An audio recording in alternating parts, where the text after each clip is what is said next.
debat publik pemilihan wali kota dan wakil wali kota Pasuruan tahun 2020. Tema debat malam ini, strategi meningkatkan kesejahteraan masyarakat melalui peningkatan pelayanan kepada masyarakat. Kita sambut moderator debat publik malam ini, Rizkyani Putri. Dukung pemilihan yang sukses pada hari Rabu tanggal 9 Desember di tahun 2020. Ayo dulur waktunya memilih-pilih wali kota. Baik, sesuai tema kita malam hari ini ya, strategi meningkatkan kesejahteraan masyarakat melalui peningkatan pelayanan kepada masyarakat. Mohon disimak oleh masing-masing pasangan calon karena nanti pasangan calon nomor urut 2 akan menanggapi. Ya, pertanyaan A yang ada di tangan saya. Bapak-bapak, gaji atau honor yang diterima pendidik dan tenaga kependidikan sangat rendah. Bahkan ada guru yang honornya itu di bawah UMK. Solusi apa yang akan saudara tawarkan untuk meningkatkan kesejahteraan pendidik dan tenaga kependidikan? Berapa waktu yang saudara butuhkan untuk bisa mengatasi kesejahteraan rakyat, khususnya Kota Pasuruan, di bidang pendidikan? Waktu untuk menjawab pertanyaan ini adalah 2 menit atau 120 detik, dimulai dari Bapak berbicara. Silakan. Yang pertama-tama kita semua tahu bahwa pendidik itu ada 2 soal. Satu, peningkatan mutu, yang kedua adalah kesejahteraannya. Nah, peningkatan mutu ini perlu dilakukan terus-menerus karena nanti berbasis kinerja yang akan kita ukur. Maka itu memang kita harus pikirkan, terutama guru-guru swasta ya, untuk bisa ditingkatkan yang namanya gajinya ini, tetapi secara bertahap. Pertama yang perlu kita hadapi hari ini adalah yang namanya pendidikan di dalam masa pandemi COVID-19. Pertama tentu komitmen kita adalah meningkatkan anggaran yang sampai sekarang terus terang dari data yang saya terima dari Kementerian Dalam Negeri itu baru sekitar 9%. Ada penurunan dibanding 2016 yang 11%. Makin harus ditingkatkan dulu untuk sampai 20%. Nah setelah itu akan kita pilih secara bertahap guru-guru yang berkinerja baik untuk kita berikan insentif atau tambahan yang namanya gaji atau honor, terutama yang swasta yang masih belum menjadi pegawai negeri. Itulah yang mungkin yang akan kita lakukan. Setelah itu yang juga penting adalah dalam rangka untuk meningkatkan kesejahteraan ini, pertama-tama adalah peningkatan mutunya. Peningkatan mutunya itu bisa lewat pendidikan, lewat yang namanya pelatihan-pelatihan yang diselenggarakan baik oleh pemerintah kota maupun juga oleh pemerintah di tingkat provinsi maupun pusat. Itu beberapa yang ingin kami tekankan di sini. Jadi yang pertama sekali lagi meningkatkan anggaran pendidikan untuk sampai ke tingkat 20%. Mungkin ada tambahan? Yang terpenting adalah bagaimana politik anggaran itu dilaksanakan dengan maksimal. Alokasi 20% sesuai dengan konstitusi, amanah konstitusi itu harus bisa dilaksanakan tahun demi tahun. Sudah cukup? Baik. Waktu 2 menit sudah digunakan dengan maksimal. Bagaimana dengan pasangan calon nomor urut 2 menanggapi jawaban pasangan calon nomor urut 1? Waktu 90 detik dimulai dari Anda berbicara. Matur nuwun. Solusi terhadap gaji guru di Kota Pasuruan saat ini memang gaji guru, baik itu guru honorer negeri dan swasta yang bersifat kontrak, jumlahnya ada 1.208 guru, Gus. Ya. 1.208 guru itu memang pada masa lalu kemarin gajinya memang di bawah rata-rata. Pada era pemerintahan saya kemarin untuk gaji guru ngaji, Gus, sudah kita naikkan 100%. Dan untuk gaji kontrak, pegawai kontrak, guru honorer sudah mengalami kenaikan yang cukup signifikan, hampir 300%. Dari yang kemarin 250.000, sekarang sudah menjadi 1 juta. Kedepan kita akan menyiapkan program-program yang memang khususnya kesejahteraan para guru. Karena di tangan guru ini kita menitipkan anak bangsa, kita menitipkan generasi-generasi penerus bangsa. Oleh sebab itu kesejahteraan mereka wajib kita perhatikan. Kenapa gaji guru ngaji dan gaji guru akademis? Karena kami menginginkan, Paslon Tegas menginginkan bukan hanya pendidikan akademis di Kota Pasuruan, tetapi juga terpenting adalah pendidikan akhlak. Oleh sebab itu harus ada balancing antara pendidikan akademis dan pendidikan akhlak untuk meneruskan masa depan bangsa ini. Mungkin dari saya itu, monggo Katuran ditanggapi. Masih ada waktu 16 detik, bisa Pak Wali, mau dimanfaatkan? Sudah cukup. Dirasa cukup? Baik. Langsung kita hitung mundur waktu ya. Kita bersiap untuk 90 detik berikutnya. Bagi paslon nomor urut 1, memberikan tanggapan balik atas statement yang tadi telah disampaikan oleh paslon 2. Waktunya 90 detik juga. Yang pertama, sekali lagi penggunaan anggaran. Saya melihat masih ada gagal lelang, ya terutama kemarin untuk saya baca di berita soal seragam dan lain-lain ini. Jadi efektivitas anggaran, pertama anggarannya harus ditingkatkan. Kemudian untuk apa? Salah satunya adalah untuk peningkatan kesejahteraan guru. Guru saya setuju. Yang namanya guru yang honorer maupun yang guru-guru madrasah, guru-guru PAUD, guru-guru Rodotul Atfal dan lain-lain itu diberi tunjangan oleh pemerintah kota.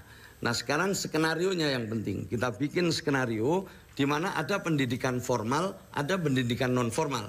Pendidikan formal terlebih dulu kita tahu bahwa di sekolah-sekolah milik pemerintah seperti SD dan SMP sekalipun itu masih banyak tenaga guru yang honorer. Ini yang perlu dicarikan solusi karena saya banyak ketemu guru-guru yang ngajar di sekolah-sekolah negeri, ya itu mereka kurang mendapatkan perhatian. Jadi ini harus dituntaskan. Ini dituntaskan dulu yang ada di sekolah-sekolah negeri. Baru setelah itu ada yang di sekolah-sekolah swasta. Setelah itu baru kita menuju yang bagian pendidikan non formal yang disebut tadi oleh paslon nomor 2. Jadi intinya adalah sekali lagi kesejahteraan guru ini harus kita rancang sedemikian rupa dan dukungan anggarannya harus disiapkan terlebih dulu, setelah itu rencana jangka panjangnya. Waktu habis, kita berikan tepuk tangan dulu untuk masing-masing pasangan calon. Luar biasa idenya terkait kesejahteraan para pendidik dan tenaga kependidikan di Kota Pasuruan. Selanjutnya saya akan bergeser ke pertanyaan berikutnya yang tadi dipilih langsung oleh paslon 2. Saya akan pilih salah satu terlebih dahulu. Bismillahirrahmanirrahim. Pertanyaan ini tadi dipilih dan akan saya bacakan pertanyaan C. Mohon disimak baik-baik Bapak-bapak. Industri lokal logam dan mebel di Kota Pasuruan bisa bersaing di tingkat nasional dan mampu menembus pasar internasional. Akan tetapi pada saat ini industri tersebut mengalami kelesuan karena terdampak pandemi COVID-19. Bagaimanakah strategi saudara untuk bisa meningkatkan keberlangsungan industri tersebut khususnya dalam situasi pandemi seperti sekarang? Waktu 2 menit dihitung mulai Anda berbicara. Jadi industri di Kota Pasuruan terkenal sebagai gudangnya industri logam dan industri mebel. Di Kampung Logam daerah Mayangan dan Mebel Bukir memang cukup nasional namanya. Untuk mengepras jalur distribusi di masa pandemi COVID, kita juga harus langsung bagaimana pemerintah memfasilitasi dari pihak produsen langsung kepada end user. Di samping itu, program-program pemerintah dengan memberikan program pelatihan yang bekerja sama dengan akademis. Contohnya perguruan-perguruan tinggi yang bekerja sama khususnya di bidang mebel maupun logam. Untuk industri mebel di Kota Pasuruan, kita sudah bekerja sama dan membuat sebuah appointment MOU dengan Politeknik Mebel di Kendal untuk memberikan pelatihan secara langsung di bawah Kementerian Perindustrian.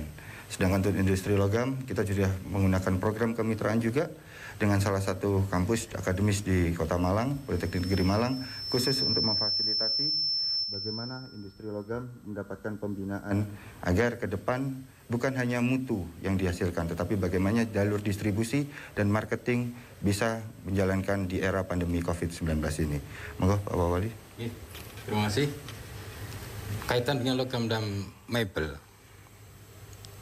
posisi kreativitas dari UMKM ini harus kita dorong lebih. Karena posisi hari ini logam-logam di Pasuruan sebenarnya luar biasa dalam kreativitas dan jenis barang yang dihasilkan. Oleh karena itu nanti ke depan kami paslon nomor 2 akan mendorong industri kreatif logam ini yang berkaitan dengan nilai pasar yang lebih nanti di dunia internasional. Yang kedua, kaitan dengan mebel. Mebel ini harus ada sebuah perubahan kaitannya dengan mindset dari para pengusaha mebel untuk bisa menembus pasar internasional. Terima kasih. Sudah cukup? Ya. Kita berikan tepuk tangan dulu. Apakah strategi ini dirasa cukup? Paslon 1 bisa langsung menanggapi. Waktu 90 detik dimulai sejak Anda berbicara. Terima kasih. Industri logam dan mebel ini memang menjadi keunggulan dari Kota Pasuruan. Dan boleh dikatakan generasi sekarang adalah generasi ketiga yang pada konteks kemampuan profesional, skill itu tidak ada masalah. Tapi problem yang mendasar adalah bagaimana tentang perlunya Bapak Asuh, perlunya pangsa pasar. Dan ini yang menjadi problem industri logam kita. Dan saya bersama Gus Ipul sudah berkali-kali bertemu dengan para pelaku usaha di situ. Dan problem yang hari ini adalah bagaimana berkaitan dengan Bapak Asuh yang pemerintah harus hadir di situ. Apalagi dalam skala besar ketika kita menembus pangsa pasar yang lebih luas, bukan hanya nasional tapi internasional. Ini adalah kerjasama adalah B2B, business to business. Sehingga kalau kita justru punya konsepsi bagaimana membangun BUMD yang bisa menjadi Bapak Asuh bagi industri lokal kita. Sehingga menyiapkan dari sektor bagaimana bahan dasarnya, bahan bakunya, sektor permodalan, dan yang ketiga adalah bagaimana menembus pangsa pasar. Ini penting. Kalau selama ini berkaitan dengan skill, mereka sudah sangat ahli sekali. Mereka lahir sudah menjadi generasi ketiga.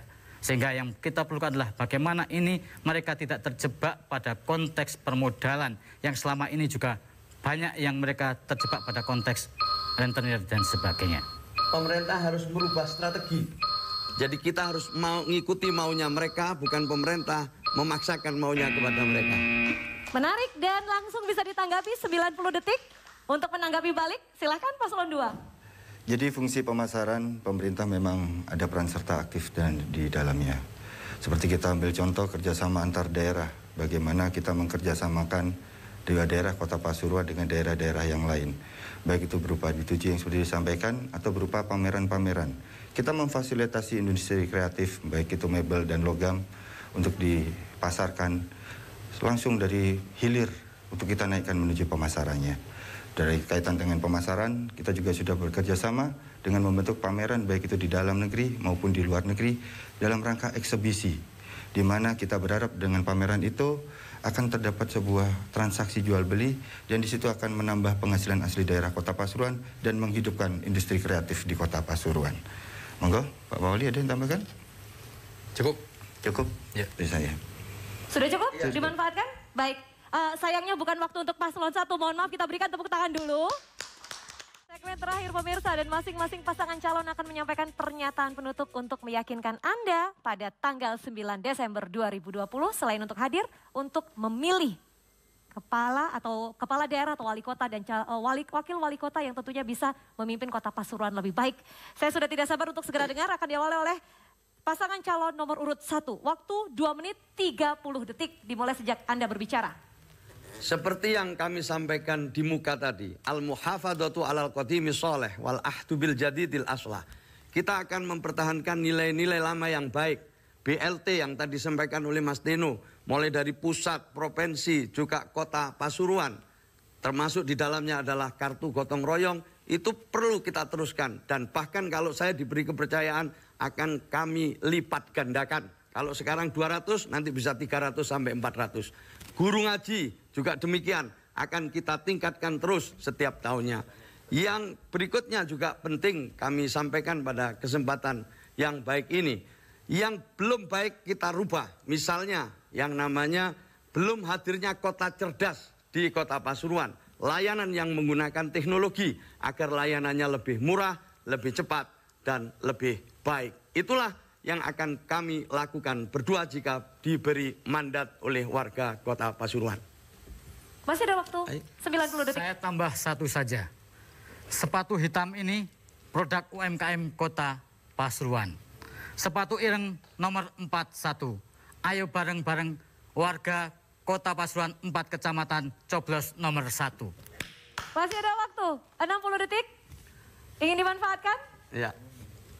Sudah cukup? Sudah cukup? Oke. Apabila dirasa sudah cukup, kita berikan tepuk tangan untuk paslon nomor urut 1 atas pernyataan penutup dan statement selanjutnya. Selanjutnya saya akan beri kesempatan waktunya sama 2 menit 30 detik untuk paslon 2 menyampaikan closing statement atau pernyataan penutup. Dimulai sejak Anda berbicara. Ya, terima kasih atas waktu yang diberikan kepada paslon kami. Saya mempercayai bahwa warga Kota Pasuruan adalah warga yang pemilih, santun dan bermartabat. Tidak mudah mempercayai berita-berita black campaign. Tidak mudah mempercayai berita-berita hoax, tidak mudah mempercayai berita-berita negatif campaign. Mari kita jaga stabilitas Kota Pasuruan selama masa kampanye Pilkada Kota Pasuruan 2020 ini. Kedepan, secara bergotong royong, kita buktikan, kita cari pilihan kita. 9 Desember, saya berharap dan saya menghimbau kepada seluruh elemen dan masyarakat Kota Pasuruan untuk datang ke TPS. Gunakan hak pilih Anda, karena di tangan Anda akan ditentukan masa depan Kota Pasuruan 5 tahun ke depan. Pilihlah pemimpin yang amanah. Pilihlah pemimpin yang sudah memberikan bukti, bukan hanya memberikan janji. Secara bergotong royong, 9 Desember datang ke TPS. 9 Desember tanggali tanggal abang. Coblos bordir abang. Matur nuwun, wassalamualaikum warahmatullahi wabarakatuh. Masih ada waktu, 1 menit 18 detik. Ingin dimanfaatkan, silakan. Saya yakin masyarakat Kota Pasuruan sudah dewasa dalam memahami perbedaan. Oleh karena itu, saya berharap seluruh warga Kota Pasuruan menghormati perbedaan yang ada di lapangan. Hal-hal yang terjadi di lapangan harus kita hadapi dengan kepala dingin. Sehingga ke depan harmonisasi sosial di Kota Pasuruan akan terjadi. Oleh karena itu, jangan lupa nanti pada tanggal 9 Desember 2020, hari Rabu, datang ke TPS-TPS untuk memenangkan paslon nomor 2 tegas untuk Pasuruan lebih maju dan sejahtera. Terima kasih.